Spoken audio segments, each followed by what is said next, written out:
All right, it's time to go over my top 10 wide receiver rankings for week 11. We're getting right into the video, going right here at number 10. We're going with Tyreek Hill. This is a wide receiver that I can't believe is all the way down at number 10 for me. The problem is that he's just not exploding like he used to be a long time ago before Tua had this last injury, right? But I think he might get back to this week. Last week, a little disappointing for Tyreek Hill numbers. Jalen Waddle had a decent game, but I think this is the game that I think the Miami Dolphins come out and they want to make a statement. I think everybody gets involved in this one. I think Tyreek Hill does just enough. He might even approach his 100 yards receiving this week. I think he just gets the job done. This week, they're taking on a Raiders defense that ranks 5th against opposing wide receivers.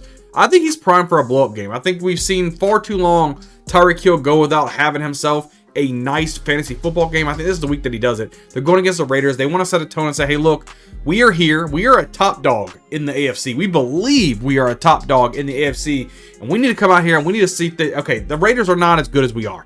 And we need to show the NFL we are supposed to win this game, and we will win this game. And we're not only going to win it, we're going to win it in big fashion. I think they can do that. I think they have a good enough team for it, but I think Tua Tagovailoa needs to get his crap together. Yes, they're still winning, but they're not winning the way that we want the Dolphins to win and what they were doing last season. So, right, this year, or this week in week 11, I think they're going to set the tone against the Raiders and really come out soaring. I think Tyreek Hill will be a big reason why they are successful. Move right along here at number 9. We're going DK Metcalf. You know, the Seahawks were on bye week. They're coming back nice and freshy and healthy, ready to go. I think DK Metcalf is clearly the number 1 guy for this offense. I mean, yeah, we have Jack Smith and Jigba doing well. You know, Kenneth Walker in the backfield, a little bit of Tyler Lockett action, Noah Fant at the tight end position. But I think DK Metcalf is the guy for this offense. This week, they're taking on a 49ers defense that ranks 11th against opposing wide receivers. Like I was saying, he's still the clear number one target, right, for Geno Smith. Clear number 1 guy. He's going to get the job done. He's a big body wide receiver. He's got massive biceps. Get out there on them cornerbacks. Just get the job done. Love watching him play. Love having him on my football teams just to start racking up these points. I mean, this is a week that he's going to lead you to victory. I think he does great coming off of a bye week. Very fresh, ready to go, fresh legs. Let's go second half of the season. Let's charge forward. DK Metcalf gets it done for you. I like him here in week 11. Move right along here at number 8. Yeah, I'm going Nico Collins. It's been a while since I've been able to put Nico Collins into my top 10 due to injury. This is the week. I'm pretty sure he's coming back this week. I'm not 100% sure, maybe like 90% sure. So make sure you're looking at the injury report as of recording this video. He's not 100% ready to go, but I think he will be. So I got to put him here in my top 10. Without there being any Stephon Diggs, he is now the clear alpha dog. There is no questions about this. And they're going against a Cowboys defense right now that ranks 20th against opposing wide receivers. Like I say, he's back from injury. He's ready to make an impact. I think he will do that. If I was playing in DFS, I think CJ Stroud, Nico Collins would be the combo that I would build around. I think they're going to explode. They're going to go absolutely bananas against the Cowboys defense, or should I just say a Cowboys team that don't even know where they are right now. I think Jerry Jones needs to sell the team. I think they have depleted. Dak Prescott's not playing. Who's going to be playing quarterback? Cooper Rush was cock-a-doodoo. Trey Lance, cock-a-doodoo. I mean, nothing's getting done. The defense can't stop anybody, even though you have Micah Parsons. He's not doing what he's supposed to be doing. Secondary ain't doing anything. Cowboys are just absolutely in shambles right now. I think the Houston Texans comes in here and blows the doors off of the Cowboys. Should be interesting to see. I think Nico Collins, as long as he plays, should be a big part of this victory for the Houston Texans. Move right along here at number 7. We're going Terry McLaurin. This is a wide receiver that started out a little slow, but he never got upset. He never said anything. He knew Jaden Daniels had to learn, mature, and become one with football. He's able to do that. Now he's saying, look, there's big chunk yardage to be had with Terry McLaurin. He keeps having these big old plays, and I'm loving watching him play football. This week, they're taking on the Eagles defense that ranks 12th against opposing wide receivers. We're seeing a ton of big plays from McLaurin. Like I was saying, you don't really see a lot of those big chunk plays before. Now you actually have a quarterback that can throw the football. We see kind of Terry McLaurin almost being unlocked at this point. Just doing a great job. Love myself watching some Terry McLaurin, watching him develop, watching to see Jaden Daniels keeping maturing, and the connection that these guys are building so strong. You love to see it. I think week 11 is a massive game for Terry McLaurin. Easily in my top 10 for me. Had to put him on my list. Going here at number 6, we're going Puka Nacua. This is a wide receiver. We consistently see him actually putting up more numbers than Cooper Kupp. He had 14 targets to Cooper Kupp's, 6 I think he had last week.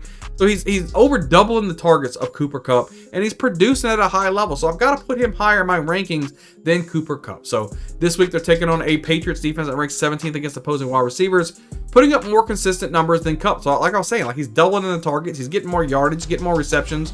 You just got to put him above Cooper Kupp at this moment. I know a lot of people want to put Cooper Kupp above him, but you got to call a spade at some point. The offense is tailoring to Puka Nacua. It's not tailoring to Cooper Kupp. So I've got to put Puka Nacua. I think he has a phenomenal game this week in week 11. I think he set it and forget it. Put him in your lineup. Now I got another a guy right here coming up here at number 5 who might shock a lot of people. That's George Pickens. George Pickens is going to have a monstrous game this week, guys. They're taking on a Ravens defense right now that ranks 32nd, last, cock-a-doodoo against the wide receiver. Gets a defense that loves giving up the big play. So they give up a lot of plays down the field. You got Russell Wilson, who loves to throw the ball down the field.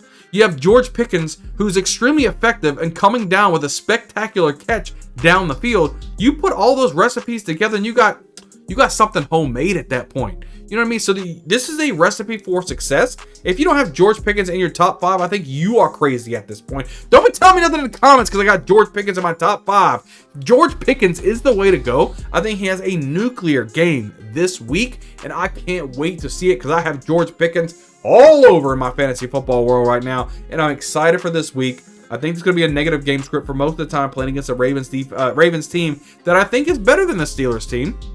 Even though the Steelers have a really solid defense, I think Russell Wilson's going to have to throw the football quite a bit. I think they're going to struggle. Najee Harris running the football. The only way they're going to get the ball up and down the field is if they throw the football. They're going to throw it deep, and they're going to throw it to George Pickens. It's going to be great. I'm going to love to see it. Get the guy in your lineup, easily number 5 for me. Coming here at number 4, we're going Justin Jefferson, right? This is a wide receiver that has been absolutely dominant all season long with Sam Darnold at quarterback. And what do they get? They get TJ Hockenson back at the tight end position, which only makes his job a little bit easier. So this week they are playing against a Titans defense that ranks 4th against opposing wide receivers, but he is still an alpha dog on the field each and every week. Doesn't matter who he plays, right? We may have dropped him down a couple spots because he's going against a Titan secondary that's actually quite good, but he's still going to be good. Justin Jefferson still going to get the job done. He's still going to be a solid fantasy option for you. So I love myself some Justin Jefferson. Doesn't matter that he's number 4 on my list. He's still a great wide receiver. Get the guy in your lineup. Of course, you're not benching Justin Jefferson at all. Okay, never. Anyway, move right along. Coming in at number 3, we're going A.J. Brown. A.J. Brown, again, showing his dominance. He's really connecting with Jalen Hurts quite a bit. He had over 100 yards receiving last week. Should have over 100 yards receiving this week. But this week they are taking on a Commanders team, right? That ranks 19th against opposing wide receivers. Should really have his way against this secondary. I don't see anybody in the secondary that has the physicality to be able to compete with A.J. Brown. A.J. Brown's going to be able to do whatever he wants to do. And Jalen Hurts is going to throw the football all over the field. This is a divisional matchup. They want to make it's almost a statement game. It's number 1, number 2 in the NFC East right now. They need to set themselves apart. The winner of this game will have dominance. Will have the tiebreaker going into the playoffs. They need that. They need that. And they're going to make a statement. I think the Eagles come out with the victory of this game, but it's going to be a good matchup. It's going to be a lot of back and forth between Jaden Daniels and Jalen Hurts. A.J. Brown will be a good benefactor of what Jalen Hurts does for this football team. We're right along here at number 2, Amon-Ra St. Brown. Amon-Ra St. Brown has been pretty consistent. He started out the season, not really what you want to. But here as of late, he's been doing really good. He's a good, consistent guy that you can depend on week in and week out into your lineup to get you a solid amount of fantasy football points. This week, they're going against a Jaguars defense that ranks 27th against opposing wide receivers. Great player against a trash defense. Everybody's been able to smack around the Jaguars however they want. Doesn't matter what position you play, quarterback, running back, wide receiver, tight end. Everybody smacks the Jaguars. They're trash. They're ass. They are. I'm sorry to say it, but they are. And I think that you got Amon-Ra St. Brown and Jared Goff connecting right now. Really solid connection. They're going to be going up and down the field. Amon-Ra St. Brown should get a touchdown this week. They should get over 100 yards receiving this week. He could probably even get you 10 receptions this week. I'm huge on Amon-Ra St. Brown here in week 11. Get the guy into your lineup. That leads us at number 1. It's got to be Jamar Chase. Jamar Chase he could have explosion plays all the time. He's getting all the work with T. Higgins being on the sideline. And I even told you guys, at the beginning of the season, T. Higgins wasn't going to play. I told you that. Don't draft T. Higgins. Stay away from T. Higgins. I'm hoping you guys listen to me. I'm hoping y'all listen to me because right now, Jamar Chase is the benefactor. Right now, this week, they're taking on a Chargers defense that ranks 7th against opposing wide receivers. They can explode any given week he can. He can go deep. Go sayonara. And can do the damn thing. Love myself some Jamar Chase. I think he has yet again another game that he sets himself apart to being a clear #1 wide receiver for fantasy football in week 11. That is my top 10 wide receivers for week 11. Make sure you hit the like button, hit the subscribe button, right? We are pumping out so many videos at this point. It's making my head go bonkers, right? Each and every week we're setting up these lineups. We're setting up whatever you need to make you have the best lineup possible. Ultimately, we want you to win a championship. That's what we're here to do at the Bayou Bingo Fantasy Network. And I want you to leave a comment down below. Let me know who in the top 10 that I didn't have that you believe should be in the top 10. Let me know in the comments below. Love to go back and forth with you guys. And I'd love to see you on the next video, right? We'll see you guys next time.